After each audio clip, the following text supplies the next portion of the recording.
The before and after pictures are simply amazing. Brian McDonald at 543 pounds.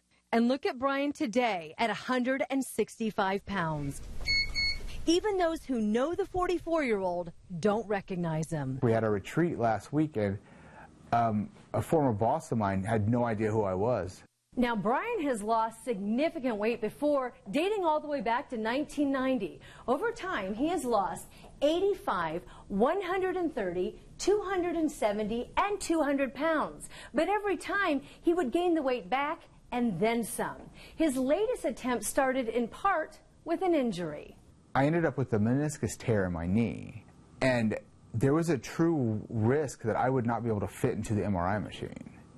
And I was really worried, what if I break the MRI table? It led Brian to consider surgical options at IU Health Bariatric and Medical Weight Loss. I never wanted to have surgery because I thought, well, that's an easy way out. The first discussion that I had with him was that he's going to be a high-risk candidate because of his extreme BMI. Keep in mind, a BMI of 30 is considered obese. Brian's BMI was in the 80s. I've seen a few, but Brian and patients like him, they're in the minority. Brian says he got there eating 7,000 to 10,000 calories a day.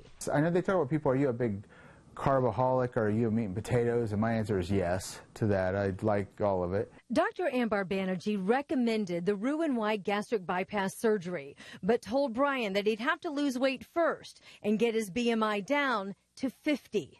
So Brian got at it. He lost 210 pounds in the 7 months before surgery. The bypass stomach and the surgery forever changed Brian's anatomy. His stomach reduced to the size of an egg.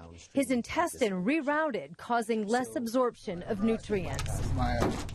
So Brian has to account for that when packing the small meals that he keeps in his truck every day.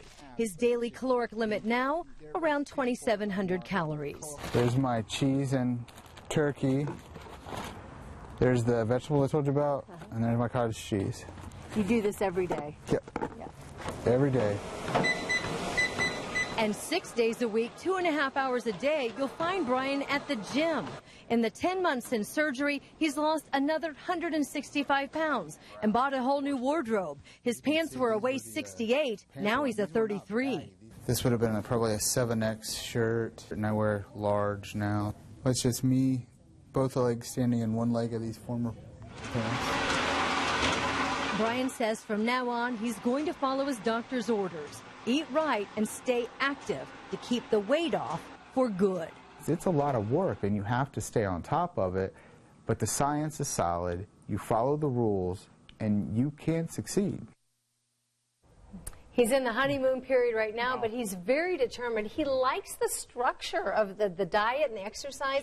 He says he feels better mentally, physically, and emotionally. His sleep apnea is gone. His health problems are gone.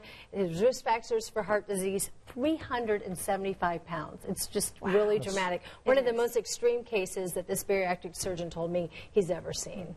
Now, that's several people, 375 pounds. Well, I hope he keeps it off, you know, because he's had these big losses before, and he's hoping by adding the surgery as that extra tool that that's going to be what works for him. He seems organized with his meal prep and all of that. Oh, he's very organized. He's embracing that structure. So Right, well, go, Brian.